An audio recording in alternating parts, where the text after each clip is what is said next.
Goleta is. It's right next to Santa Barbara. Alexander's from Santa Barbara. Alex! Hey, how you doing? I know Alex. That was Alec from Goleta or No, Santa he's from Barbara. Santa. He's Okay. actually from Santa Barbara. Yeah, Okay. yeah. All right. Got that working. Wonderful. All right. Let me see. Who do we? Yes, the Thursday webinar has been canceled. Yes. No Thursdays. We've combined all of our topics onto this Wednesday webinar. Hello, everyone. We have the Netherlands. Hey, hello. Welcome. That's where some of my family is from. We have a lot of California, Virginia, South Texas, Canada, Toronto, Mary from Iowa, Tennessee, Edgerton, Wisconsin, 35 miles south of Madison. All right. Wonderful. San Antonio, lots of Texans, Palm Desert, LA. You are close to Sandpiper Gulf. Yeah, right. But I don't golf, so Madison, Florida. Okay. All right. Mary says the sound sounds kind of weird. Hopefully that's not for everyone. Let us know if it is. If you need to exit out and come back in, that might work better if you need to get that reset. But we're excited to chat with you guys today. We're going to be talking all about that A1C. And so we talk about our hemoglobin A1C often, but I don't know that we've really dug into what it means and all of the details surrounding it. And so let's talk about this. First of all, Dr. Saunders is a wonderful doctor. He is not your doctor. Please consult with your healthcare provider before you implement any of the things that we talk about today. So now for the next, unless he is your doctor, yeah, unless he is your doctor. That's true. If you're watching this and he is your doctor, you can talk to him about that. that We don't consult need. with me. Okay, so anyway, but I want to talk about this. What is our hemoglobin A1C? Okay, it's not hard. It's actually really easy. So you have red blood cells, and red blood cells are filled with a molecule, a protein called hemoglobin. And what's really amazing? Something I learned. Oh, this is so cool. So have you ever heard of ah, I'm blanking on what the plants have chlorophyll. Okay, so you ever heard of chlorophyll? Hemoglobin. Do you know it's the same protein? The hemoglobin for animals has an iron in it, and the chlorophyll for plants has magnesium in it. So they have different purposes, but it's the same protein. It's weird. So anyway, um, this hemoglobin protein is in the red blood cells, and there's no active metabolism going on. So there's nothing really changing inside of these. There's it's not making energy or anything. They're just kind of like dead cells, like bags of hemoglobin that are being circulated around in your blood. And they last in your blood for about 3 months because they're not alive, right? They're just little dead bags of hemoglobin. And within about 3 months, they get taken out by the spleen and reprocessed and go to the liver, and then recycle. A lot of it is recycled. The iron is recycled, and then they're made into new red blood cells in your bone marrow. So that's the process. During this time that they're swimming around in your blood, there's a certain amount of sugar, glucose in your blood. And glucose just loves to attach to protein molecules. And so it attaches to the hemoglobin molecule. And the more glucose you have in your blood, the more of them attach to that hemoglobin molecule. So hemoglobin A1C is the measurement of the number of glucose molecules that are attached to hemoglobin. And that's all it is. It's that simple. So if you have higher glucose, you have more attached. And if you have lower glucose, you have less attached because there's just less to attach, right? So when they measure this hemoglobin A1C, and they have this mathematical model of how much you're going to get versus how, then they can give you an estimated average glucose over the last 3 months. And so if your hemoglobin A1C is 5.0, then your estimated average glucose is going to be around 97 or 98. That's their estimate of what your glucose has been average. Now, why is that important? Well, it's something to look at, but you have to consider that it's an average. What if you have perfectly normal glucose, your hemoglobin A1C is 5.0, and you're staying in this range between 70, and after you eat, it may go up to 100, and it's staying in this range, and it looks really good, right? Perfect. That's exactly what you want. And your hemoglobin A1C is 5.0. Great. Now, what if your hemoglobin A1C is 5.0 and you're going up to 200 and down to 60 and up to 250 and down to 50? And you're still hemoglobin A1C is 5.0, but now you have this really wide range of glucose that's making that average. So the hemoglobin A1C is not the end all of everything. In fact, I've had several patients recently with a 4.8 hemoglobin A1C, but the insulin level is super high. So the reason the hemoglobin A1C was super normal, like normal is ideal 5.0, but 4.8 is great. You know, if your average is 4.8, that means, well, if your hemoglobin A1C is 4.8, your estimated average glucose is going to be around 90. And that would be like, wow, that's awesome. But what if you have a problem like insulin resistance and you eat and your blood sugar is 200? But then you release a whole bunch of insulin. You make too much insulin and it drops too low. So then you're going way too high and way too low, and you still have that 4.8. And I've had a couple of cases recently of that. So that's what you have to watch out for with the hemoglobin A1C. You can't use it alone. You have to know what your glucose is, you have to know your hemoglobin A1C, and you have to know your insulin levels. And I always add a C peptide in there because it gives you a better average than getting the immediate insulin level. It gives you a better idea of what's going on. Okay, if you guys have questions about this, please post your questions in the Q&A if you're watching on Zoom. If you're watching on YouTube, you can go ahead and comment in the chat. We'll do our best to get to those as well. How often does a doctor check hemoglobin A1C? So remember how long the red blood cells last? 3 months-ish. So you don't do it less than 3 months. Usually you do it 3 to 6 months. Would be someone who has diabetes. You want to know what that is.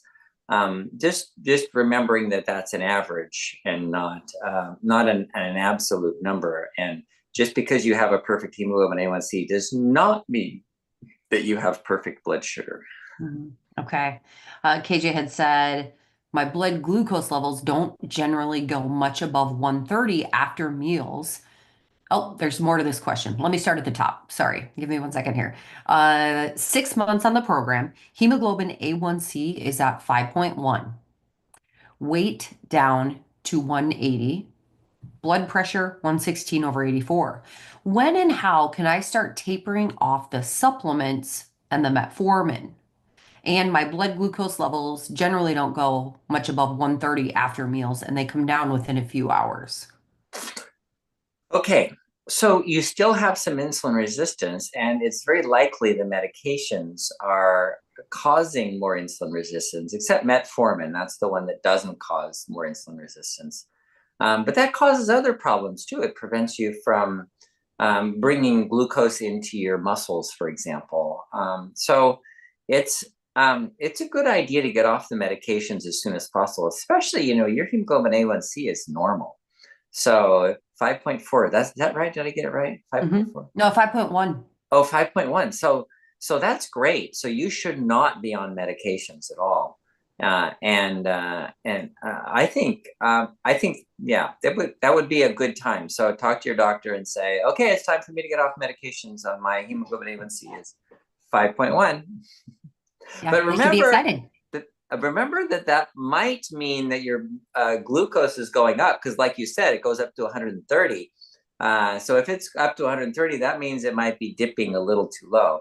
But somehow it's averaging out to 5.1. And then the other question in there was also, how can I start tapering off supplements? I'm not sure what supplements you're taking, but really look at that too, because a lot of the supplements, are different than medicine, and you're going to get a lot of beneficial things in the supplements too. So, for example, synachroma, you're getting, vitamin D in there as well. You're getting chromium, things that aren't real easy to get. And for example, I think everyone on our team uses that, and um, they're not struggling with their blood sugar. So consider that. Just remember that you don't have to get rid of it, but that's up to you. Anything else you would share on that? No, that's right. That's right. Okay. What else here? Let me go back up to the top. Deborah says, I'm from Canada. I have drug-induced diabetes from prednisone. How do I reverse my insulin resistance without losing more weight? Okay, so prednisone-induced diabetes means that's just insulin resistance. So the way to reduce insulin resistance without losing weight is to do a ketogenic diet. So you don't have to lose weight on a ketogenic diet. You can eat a lot. You're not limiting the amount you eat. What you're doing is just limiting the amount of carbs to get the insulin levels down because fat does not cause you to release insulin. And so you can do a ketogenic diet without losing weight. Another way, someone I just talked to today who is supposed to be weighing like 110 pounds ideally and weighs 98 pounds and says, what am I going to do about the insulin resistance? And she has high uh, um, cortisol levels, so that's the same process. It's the insulin resistance due to the cortisone type medications, or in her case, a natural way, is to do, you can do a 3-day fast. So if you're fasting, just drinking water for 3 days, then you do lose a little bit of weight. It's mostly water weight, and you gain it right back as soon as you start eating again. And then so a 3-day fast, and then do like a keto diet, and then 3-day fast and a keto diet, and you do that periodically. That'll keep the insulin levels down, so you don't have insulin resistance. Okay, keep those questions coming. If you can post them in the Q&A, that would be wonderful. Mary said, which would be healthier, plain Greek yogurt made from whole milk or plain Greek yogurt made from skim milk with added olive oil? Oh, great. Thank you for bringing that up. Boy, I've been doing some research recently on a fat called C15. And it turns out this fat is really important and it's not easy to get. And one of the only good sources is milk. And so, full fat milk is actually a better way to do it than olive oil because the olive oil actually has 13 times more omega-6 than omega-3. Now, I'm not saying olive oil is bad for you. It's mostly omega-9 and has only a little bit of omega-6 and omega-3. But I've had people who say we only use olive oil and their omega-6 to omega-3 ratio is too high because I measure that in people. So milk has a better omega-6 to omega-3 profile, which is hardly any, but it's actually not bad. Butter's not bad. And if your Greek yogurt with full fat is a lot better than having the skim milk with olive oil. Okay. Anonymous says, I've been taking the supplements without stopping metformin in phase 1. Why am I getting a horrible metallic taste in my mouth? Metallic taste. Huh. Taste issues. I don't know. That's an interesting thing. I don't know if the metformin does that. The supplements that you're taking, they're not very high dose. If you're taking, including like Synachroma has chromium, vanadium, selenium. So there's three different metals in them. Or could it be the metformin itself? I don't know. It could be. So I don't know about the herbal metallic taste, but that is a good thing to look for. So try, just stop the metformin, see if that makes a difference. Try stopping the supplements, see if that makes a difference. Anonymous says on phase one at 76 and did blood test with 6.5 A1C, but PSA was 7, and then MRI showed some issues. So I may have some form of cancer. Does this affect fasting blood sugar since mine does get better than 130? Um, Potentially interesting. Yeah, so if you have cancer, there are various kinds of cancer. It depends on whether it's systemic or local.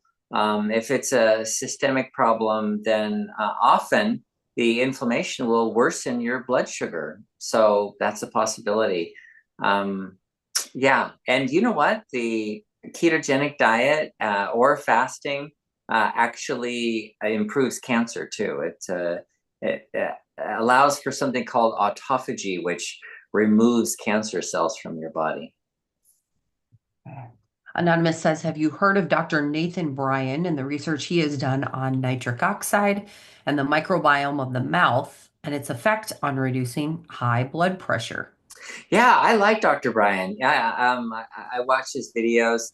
Um, and the nitric oxide is really important. So here's the issue that I have with that and all of the other things. You look at like Dr. Gundry's stuff and all of that, and they take one little part of your metabolism and say, this is the most important thing in the world. They don't say that, but that's kind of the assumption, like this is going to lower your blood pressure. Okay. But that doesn't necessarily deal with why the blood pressure is high. What if you had an adrenal tumor? Then that's not going to lower your blood pressure. What if you had a pituitary tumor? It's not going to lower your blood pressure. What if you had kidney disease or some renal artery stenosis? It's not going to lower your blood pressure. So yes, and that's a thing. And for people who have nitric oxide issues, that's great. But remember, it's for people who have nitric oxide issues. It's for those people. It's not for everyone in the world. Lily says, does a fatty liver raise liver enzymes? Very often, and not necessarily, and not necessarily very much. So, for example, I've had people with a normal AST and a high ALT, and we do an ultrasound and find they have fatty liver. And I've had people with normal enzymes have fatty liver on ultrasound. So it's not necessarily a correlation. If you have inflammation in the liver and you have fatty liver, you're going to have higher liver enzymes. The liver enzymes are telling you that the liver cells are dying faster than usual. So you have a certain amount of cells, certain number of cells that are dying in your liver all the time. And so they're releasing their enzymes, and then you have a certain level of enzymes in the blood. When you have more cells or a greater proportion of cells in the liver dying, then you're releasing more of that enzyme and the enzyme level goes up. When somebody has hepatitis, like, the hepatitis A, hepatitis B, active acute hepatitis, their liver enzyme levels will be in the thousands. And normally it's like 20, something like that. If it's over 100, it's significant. If it's over 1,000, that's acute hepatitis, and that's a problem. All right. Anne had said, my doctor has recommended Farxiga. Uh, Looks like it's very expensive. And what is the downside? How do I get Dr. Oh, next question. How do I get Dr. Saunders as my doctor? Oh, wow. Yeah. Guess you'd have to call the office or something. Yeah. Um, wait, what was the first question? C. My diff? doctor has recommended Farxiga. Oh, Farxiga. Okay. Okay. What's the Farxiga. downside? The downside of Farxiga is, well, it can cause urinary tract infections. What it does is it tells your kidneys to get rid of extra glucose. Um, it's not a solution to the problem. It makes you dehydrated and causes you to pee out extra sugar, and the sugar in your urine then can grow bacteria. And rarely people get these terrible uh, perineal infections from Farxiga. But anyway, it's not a solution. It doesn't solve any problems. So you still need to deal with the problem. The problem is your cells are completely filled up with glucose. And so you've got to get that glucose out of the cells. You got to cleanse, you got to clean it out. And so that's the idea of phase one of the program is you're not eating any glucose so your cells can start using up all that glucose. Or the other option is to not eat at all, and then your cells can use up the glucose and the fat. And I talked to somebody the other day, and she said, "I've been trying so hard, nothing works. It's so hard. I tried dieting and it doesn't work, and I've tried all the diets and nothing works." So I said, "Okay," and I told him the story about the guy in Scotland. I've told you guys this story, but I'm going to repeat it. This guy in Scotland weighed 480 pounds, and he went to his doctor and said, "Look, I've tried every diet, nothing works. I am so sick of this that I'm just going to quit eating entirely until I weigh 180 pounds." The doctor said, "You're going to die." Because it says right here in the medical textbook, if you fast more than 10 days, you die. It says right there. So therefore, you're going to die. He goes, "I don't care. I'd rather be dead. This is like a horrible way to live." So the doctor convinced him to go in the hospital. In those days, we used to be able to, not me, but doctors used to be able to admit people to the hospital for observation. Let's just watch you in the hospital.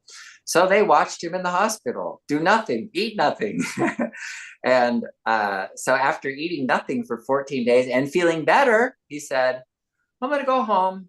And so he went home and he drank water and black tea. He was in Scotland, right? And that's all he had, 0 calories. But he kept going back to the doctor. They were doing tests and stuff periodically.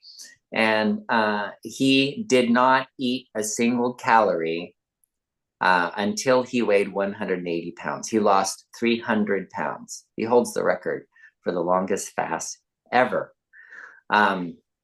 So he just lived off of what was on his body. And that's pretty much, that's what you're doing when you have fat is you're storing it for later use. And so one of the things you can do is just give it a use. Start using it instead of just storing more and storing more. Start using it, and that's when you're not eating. So that's a good idea, just to not eat, or do the phase one of the program, a keto diet. That works.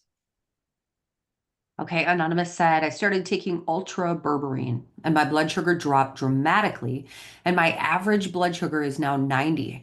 How long should I take it, and can I stop my diabetes drugs? Well, I'm not the one to say whether you can stop your diabetes drugs, but I wouldn't take them if your average blood sugar is 90, because some of those drugs can cause you to get your blood sugar to get too low. And hypoglycemia is more miserable than hyperglycemia. So yeah, the first thing to do is talk to your doctor. Say, "Hey, I want to take the berberine instead of the drugs.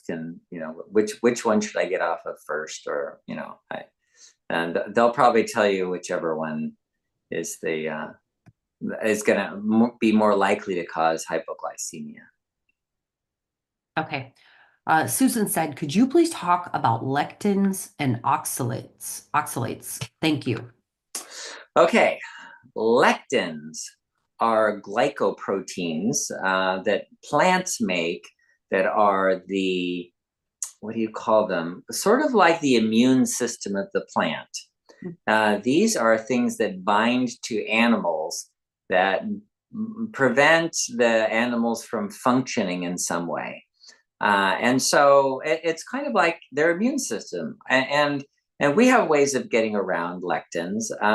Some lectins are super poisonous, like they will kill people. If you were to eat a handful, just a handful of raw kidney beans, the red kidney beans, and you were to crunch them, raw, then you could die from that.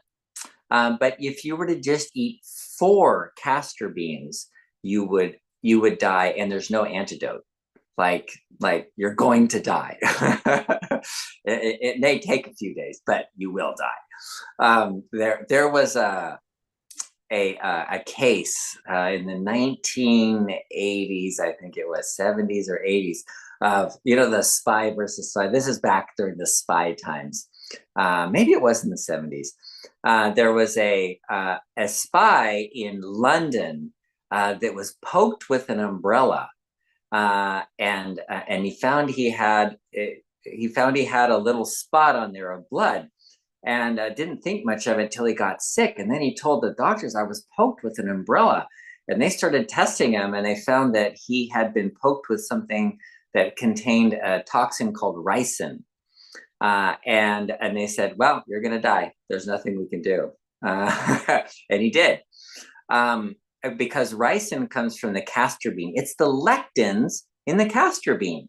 So if any of you use castor oil, there's no lectins in the oil. It's all in it's a protein, so it's in the water compartment. So you don't need to worry about castor oil, but don't eat castor beans. They're really bad. So what do we do about lectins? Most lectins are pretty harmless and are not going to do any damage or anything like that. But if you think of something like gliadin, gluten, some people are really sensitive to those. There's the nightshades, call them the deadly nightshades, right?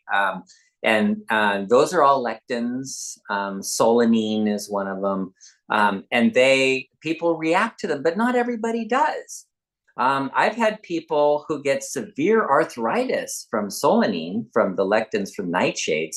I had a woman who she went off all the nightshades, and she was like crippled with arthritis, and she got like, wow, I can function and everything's okay, and I'm not stiff anymore, and I'm not swollen anymore. And then she ate something that had some tomato sauce in it, and she didn't know that there were some maybe fresh tomatoes in there. And she just went right back, and she said it was so stiff the next day I couldn't even move, and it was awful. And that's just a reaction to the lectins in the plant. So what do you do about them? Well, cooking them helps a lot. So a lot of people tolerate tomato sauce where they can't eat fresh tomatoes. You have to be careful with solanine because it's not broken down very well. But when it's cooked a long time, it's okay. With beans, don't cook them in a slow cooker because the slow cooker is lower temperature and you're going to have more lectins in it. You're better off with a pressure cooker. High temperature will destroy the lectins better than low temperature for almost all kinds of beans. And some people just need to eat plants that are cooked, steamed, cooked. If they're cooked well enough, the lectins are pretty well destroyed. And some people can't eat raw vegetables very well because of that. So everybody's different. It depends on how you react to them. Some are extremely toxic and everybody will die, and some are mildly toxic and most people will do very well. Did you talk about oxalates? Oh, I didn't talk about oxalates. Okay. Okay. Well, that was good. I just was thinking, I don't know if we talked about that. Okay. Oxalic acid is totally different. It's not even related. Okay. So some plants have oxalic acid in them, and it's in a lot of plants, but it's pretty high in things like spinach and kale, dark green vegetables. Oxalates. Oxalic acid is an acid that just loves divalent cations. it binds to calcium and just holds on to it and makes crystals if you have a lot of it. So people who get kidney stones often have calcium oxalate kidney stones. Why? Well, because the calcium, there's calcium being excreted in the urine, and there's oxalic acid being excreted in the urine, and they like each other. So the oxalates hold on to the calcium, and then they bind together and they form this crystal. And as you're peeing out more oxalates and more calcium, it's getting bigger and bigger and bigger until it makes this, 3 millimeter stone, and then 4 millimeter stone, and then that starts going down through your ureter, gets caught in there, and it's the ureter squeezing on it, and it's ripping it on the inside, and you're going, ah, and it's a kidney stone. So that's where most kidney stones come from. There are other kinds like uric acid. So are oxalates bad? No, not really. They're not something that we need in our body. We actually, one of our waste products for metabolism, breaking down proteins, is oxalic acid of various kinds. Glycolic acid is another one. And these oxalates are excreted in the urine, usually pretty easily. If they build up to high levels, it's because they're not being excreted properly, or there's some metabolic problem. And so some people, because of a metabolic problem, are making oxalates in their body, and they're excreting it and making stones all the time. So these are the people that have, they always have 5 or 6 stones that are in there, and their ultrasound of their kidneys are showing, oh yeah, you got these stones in the renal pelvis that if they break off and go down into your ureter, you're going to be pretty miserable. And so some people have to have surgery to have them removed. But what's often not done is to look for why. Why are you making those oxalate stones? Because usually there's something wrong with your metabolism, and that's a fixable problem a lot of the time. So that's the metabolic part. Now, if it's from food and you're just excreting it, and you're excreting extra calcium, making these calcium oxalate stones, one way to prevent the stones is to take magnesium with every meal, just a small magnesium tablet or capsule with every meal. And the reason for the magnesium is the divalent cation, that is magnesium, likes oxalate also, and it binds. And so you don't absorb the oxalate into your body, so it doesn't have to go through your kidneys.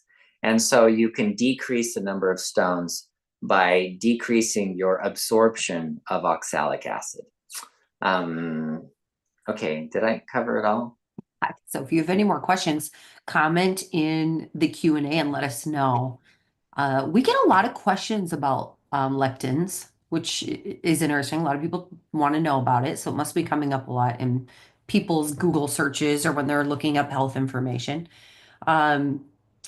I'm going to just read this comment here from Richard. Richard said, I don't recommend going on a cruise a week after starting phase 1. 90-day blood average went from 113 to 120.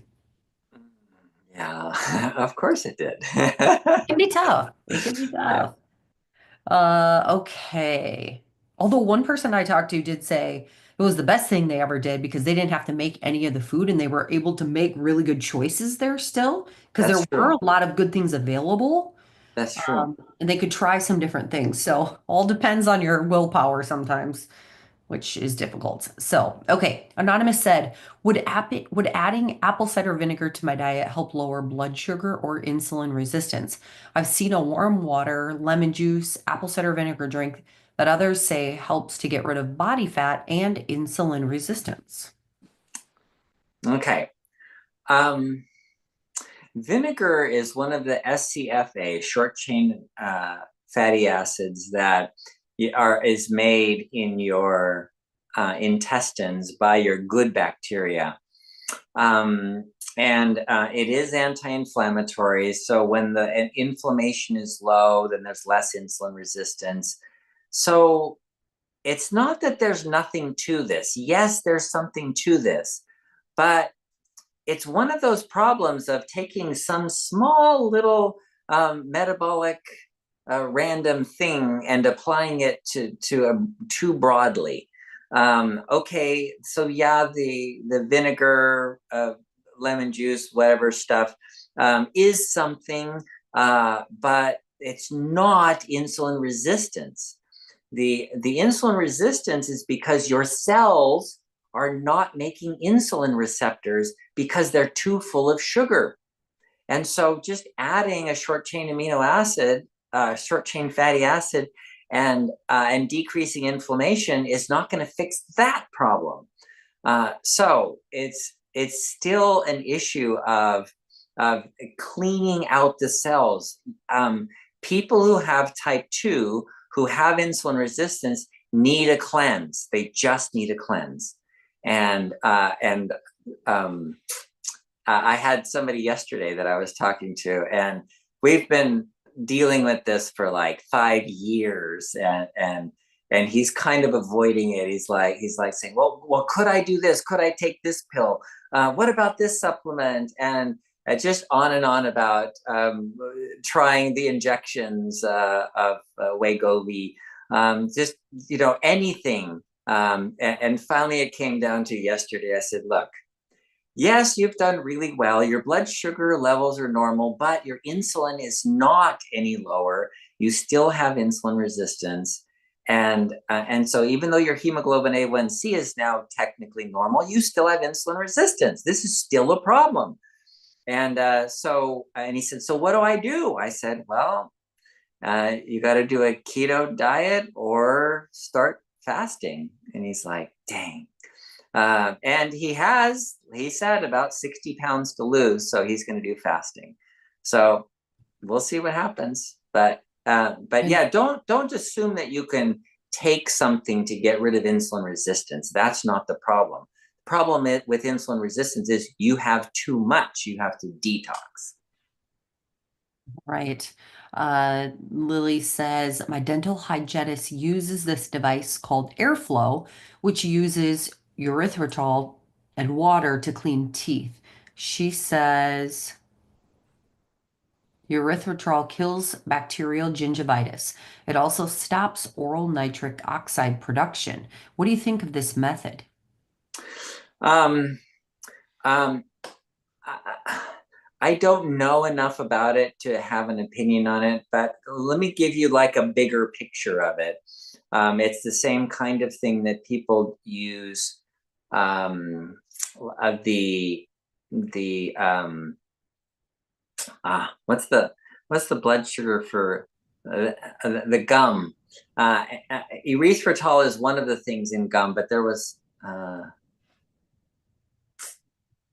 darn it, I forgot the sugar that they use in the gum, the sugar-free gum. Darn it, I don't remember. Anyway, I'll remember in a second. So these artificial sweeteners, they are kind of like sugar to the bacteria, and the bacteria eat it, but they can't use it. So they stop growing, they don't reproduce, they get washed out, they die. And yes, the erythritol does get rid of some of that, as well as other bacteria as well. But it's not the best way. The best way, yeah, brush your teeth and all of that. But the best way is to avoid eating sugar, because as soon as you eat sugar, they're going to grow back. You're going to have a bunch of those bad bacteria back again. So I think that it's kind of like putting a drop on a big fire, a house fire. It's really not fixing the problem. It's really just, oh yeah, this could decrease the fire. Well, yeah, but that's not going to actually get rid of the problem. Right. Yeah. And John said, could you speak to gum health, dental health? Thank you. We did do a webinar on this once. Might be good to revisit this at some point. I think that'd be a good idea. Okay, so gum disease is driven by bacteria primarily, and the kind of bacteria you want to grow are bacteria that do not eat sugar. So the ones you don't want to grow eat sugar. So avoiding sugar is a really good idea. And unfortunately, that even means fruit. So fruit, dried fruit, all of those wonderful, sweet things that we love so much do contribute to gingivitis, gum disease, and tooth decay. All right. Anonymous says, when you start taking berberine, do you have to take it continuously or for a certain period of time? Um, no, you can take it and then not. In fact, I think it's recommended. I think the best recommendation I've seen is to take it for 5 days on, 2 days off. I've seen other recommendations for 7 days on, 7 days off. Taking it intermittently is probably better than taking it continuously. Okay, Susan says, when fasting without water, isn't that too dehydrating? Um, yes, as a matter of fact, it is too dehydrating, and that's why. Um, okay, so there's some weird fear about dehydration. We're going to talk about this in a future webinar. This it's just an odd thing that somebody said dehydration once, and everybody's red flags went up, and all this fear started happening over dehydration, and I'm not sure what that is, because I look for the research on it, and the research is like, no, that's not a thing. It's not an issue. I don't know. So I don't know where it comes from, but I think in the 1950s, somebody said you should drink your weight in water every day or something like that. Something ridiculous like that. And everybody goes, yeah, yeah, yeah, that's really important so you don't get dehydrated. And then the blood pressure people started saying, well, you can deplete your sodium. If you drink a whole bunch of water, you can deplete sodium. And if you deplete sodium, your blood pressure will go down. That's a good thing, right? Well, actually, no, it's not. It turns out you get more heart disease from depleted sodium than you do from the lower blood pressure. So you're worse off by drinking all the water and having depleted sodium supplies. And I see it all the time. People in my office, they come in and they have to pee 5 times at night. And I find out that they're drinking a gallon of water a day, and they're on low salt diets. And I'm like, and I test them, and their sodium is low, or their sodium potassium ratio is low. And I'm like, no, you know what? You've got it all wrong. You need sodium. Sodium is really, really important. And if you're depleting it by drinking a whole bunch of water, then you're doing both your kidneys and your heart a disservice. So yeah, dehydration is a really good thing occasionally. It helps you to develop a good kidney function where your kidneys can concentrate the urine so that you don't have to get up at night. For example, people who have to pee, 3 to 5 times a night, often it's just because their kidneys have lost the ability to concentrate urine. And you can get that back by not drinking water for a few days. So yeah, the 3 days without food or water is really good for pretty much everything in your body. Okay. Rosalind said, hi, Dr. Saunders. How long should a person stay on Ozempic? What can you share about Toujeo Max? This is the one I take but causes me to itch and experience a little discomfort. When I mention it, they just keep lowering it. Oh gosh. So I had somebody that was having a toxic reaction to a medication, and so they changed it to a different medication in the same class, and he had the same toxic medication, so they changed it to a different medication in the same class. And I'm like, wait a minute, there's something wrong with this. Okay, so just so that everybody's aware, your doctor is shooting in the dark. They don't know what they're doing. And so someone who's having a bad reaction to medication, itching, for example, especially something like Toujeo, just like go off it. That's not a good medication. It's not good for anyone, much less for someone who's having itching from it, having a reaction. just don't lower the dose. You know, that's something that, okay, I'm having a bad reaction. Let's do something else. And then your other question about Ozempic. Ozempic is a peptide that binds to a receptor that tells your body to make more insulin is one thing, and make less glucose is another thing. And so it lowers your glucose levels and gives you sort of an immediate, oh, good, lowers the glucose levels. But the other thing it does is it kind of makes you nauseated. It slows down the stomach. So the stomach doesn't empty as well. So if you look at the big picture of all of these effects, how long should you be on Ozempic is a question of should you ever be on Ozempic. So since Ozempic causes you to be more insulin resistant, it's not a good idea to be on Ozempic ever. However, I've had several of my patients who've gone on Ozempic. I've even prescribed it a few times. And they've been on it short term. They've lost some weight and they've gone off it, and they've stayed on the phase 1 of the program, and they've done okay with that. So it's not that nobody should ever use it. It should be used very judiciously and very carefully, and with a careful keto diet. Phase 1 of the program is a good way to do it.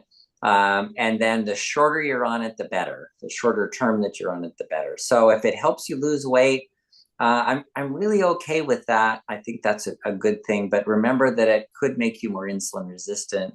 So you should be on a keto diet if you're going to do that, and not so you're not making any insulin, so you can't get more insulin resistant. That's where that goes.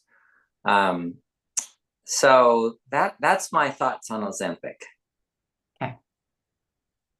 Richard says, when can I go from phase 1 to phase 2? My weight is 146 at 5 feet 6 inches, so I don't need to lose weight. I just need to get my blood sugar down. I'm still taking metformin with Synachroma, Nervala, berberine, omega-3, and healthy heart supplements.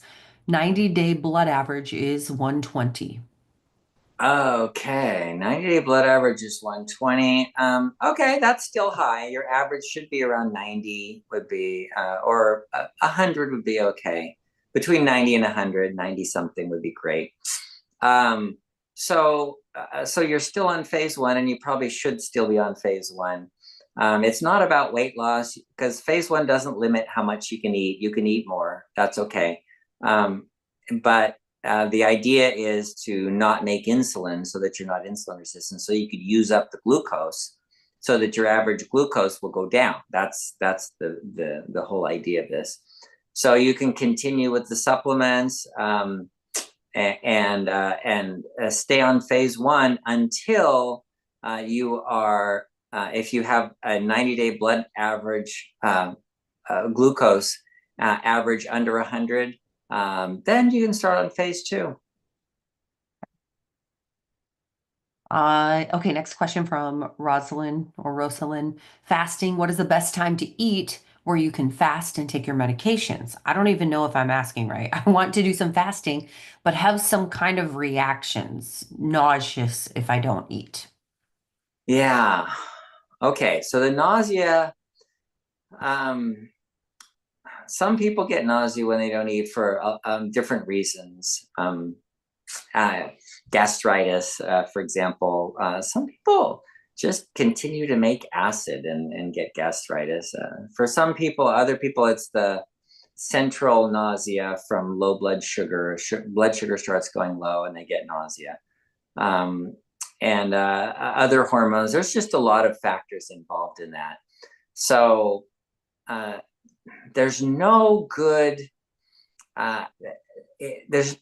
there's no general way that this has to be done. It has to be done on an individual basis.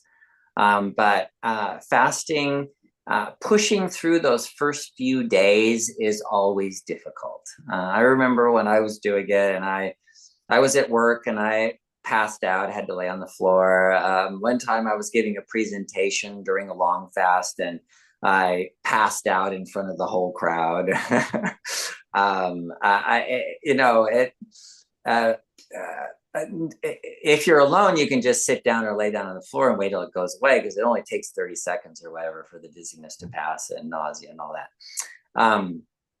But fasting is something that you have to get used to over time. So if you start off with just like 1 day fasts here and there, and then build up to 2 days, and then build up to 3 days, and that's a better way to do it. And then as far as medications go, you have to be really careful when you're fasting. If you're taking diabetes medications, they will cause you to get hypoglycemic very easily. So that might not be a good idea.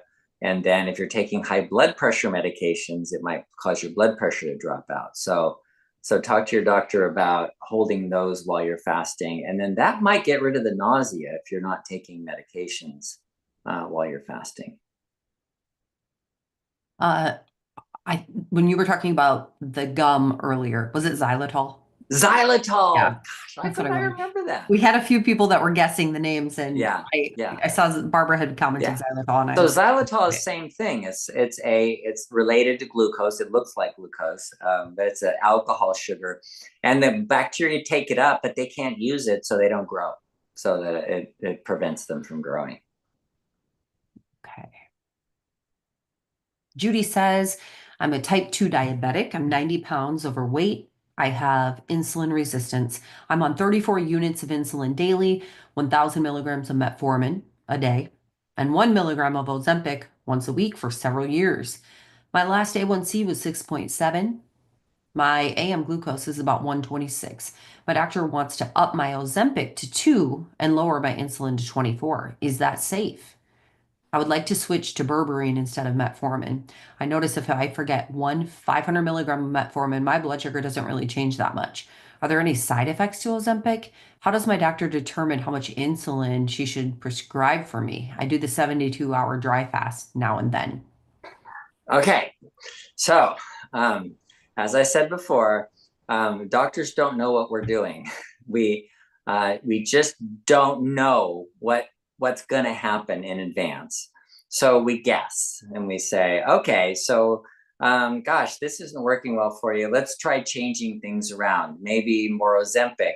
The idea of more Ozempic is as you increase Ozempic, you get more gastroparesis, so you don't empty your stomach out as fast. So you get slower absorption of sugars that you're eating. And also you may not eat as much because it's not emptying out, so you fill your stomach faster. So for reasons like that, there's logic that's behind let's make these changes. But if you step back and take the big picture into account, everything you're doing is going downhill. You're going to get worse on this way of treating. The road that you're on is heading towards loss of function, worsening of the problems, loss of your kidneys, loss of your nervous system. So in order to rebuild and repair things, the way to do that is go on phase 1 of the program. So get the diabetes solution kit, start on phase 1, and lose the 90 pounds. And by the time you've lost the 90 pounds, your blood sugar will be normal. You won't need metformin. You won't need insulin. Well, right away, you're going to go off insulin. And then the Ozempic, the sooner you can get off Ozempic, the better. And you can take berberine if you want, but the key to this is not the drugs that you're taking or the supplements or whatever. That has nothing of benefit to you in the long run. The benefit to you is to clean out. Your cells are so full of sugar, they can't take anymore. And you keep eating sugar. You have to stop eating sugar so that the cells can use up the sugar that they have in them. And that can take a long time if you're not exercising regularly or not active. So, I think the best thing you could do is to start with getting the kit, the diabetes solution kit, start on phase one of the program, talk to your doctor, get off insulin immediately, and then monitor your blood sugar. In fact, you would probably do well to get a continuous glucose monitor, a CGM, so that you can continuously monitor it. And then as your blood sugar is dropping down, and get off Ozempic as soon as possible. And because if you get off Ozempic while you're on the ketogenic diet, you're not going to regain the weight back. So that's where I would start. Start in phase one. I can't hear the word Ozempic without hearing, oh, oh, oh, Ozempic. Oh, I don't know why. Terrible. Anyway, okay, that's it for us today. Dr. Saunders, thank you so much. We'll see you next week. Okay. And you guys all come back next week as well. Bring your questions. Let's see. Next week, I think we're talking about the heart. So it's going to be a good topic. And we're excited to have you here. Let a friend know about these webinars. bartonwebinar.com. Use code webinar25. That's one word, webinar25, to save 25%. Okay. We'll see you next